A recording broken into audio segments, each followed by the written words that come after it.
Hey, what is up YouTube? This is Stella-Jaz, and today we're going to be talking about kava and its relation to spiritual practice, but really we're going to be talking about hypnotics and their relation to spiritual practice. So if you go back to ancient Egypt, the hypnotic of choice that they used in rituals, ceremonies, magic, whatever they were doing was Blue Lotus. It induces a trance-like hypnotic sort of state. It's defined as a psychedelic by some people. It doesn't really have very much psychedelic activity, but really it just shuts your mind up and it shuts your body down and it quiets your thoughts to the point that other vibrations can interact with your brain waves and make you perceive things.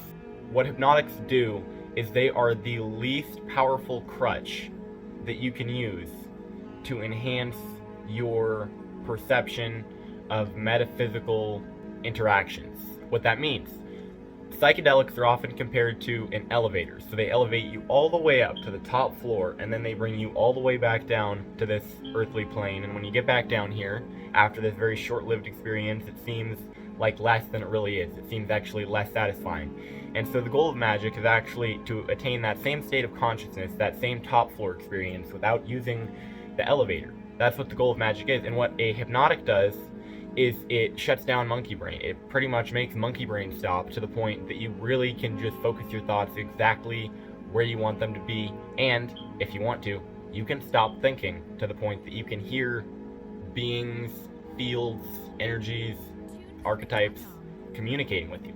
Now, in the realm of hypnotics, you also get other sort of more powerful substances such as morphine, opium, and this is why in ancient China this century, philosophers would actually smoke opium and, philosophize under the influence of morphine. Now, what I said earlier about hypnotics being the least powerful tool to enhance your perception of the metaphysical, they are.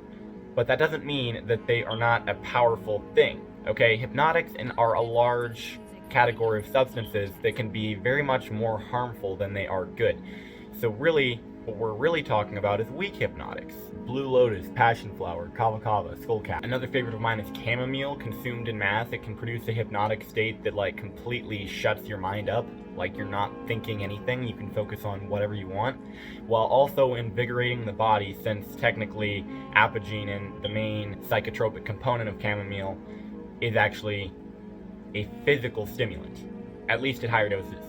And what that means is that you can hold a very strenuous pose, like a perfect lotus, with your back very aligned, and it's going to feel really easy because your body's got more energy than it even knows what to do with, but your mind isn't even on. It's like powered down, so you can meditate for a very long time in very healthy positions that are, good for your chakras, good for your spine, good for your whole body.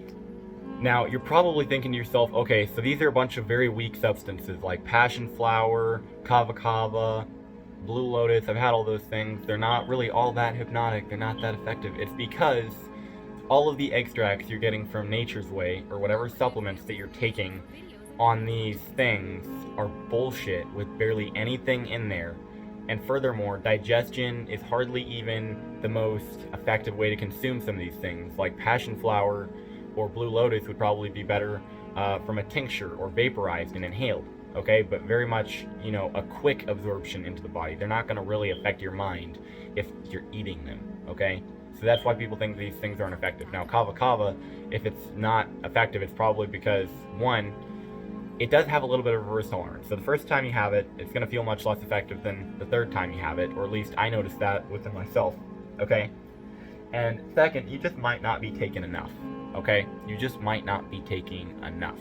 I know it tastes like mud, but they have extracts nowadays, and if you're consuming an equivalent amount of kavalactones that spread out over a large amount of liquid and stay hydrated, you're really not going to damage your liver.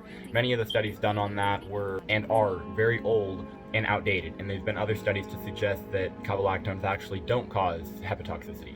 But since kava kava is the easiestly most powerful weak hypnotic, and it is my favorite to use specifically for shifting universes, we're going to be talking about that one.